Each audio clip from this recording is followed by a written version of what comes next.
तो यहाँ पे दोस्तों देख सकते हैं मैंने ये सारी एलईडी बड़ी हैं। ये दोस्तों यहाँ पे दोस्तों एक एलईडी ख़राब थी दोस्तों, ये देख सकते हैं ये एलईडी ख़राब थी।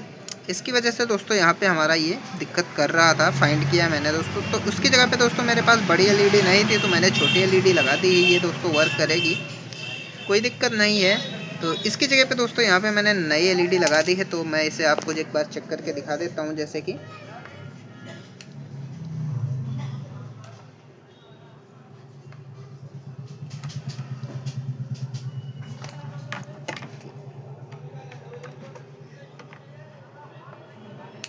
तो यहाँ पे दोस्तों देख सकते हैं ये वर्क कर रही है, इसमें कोई दिक्कत नहीं है। चलिए दोस्तों इसे मैं बंद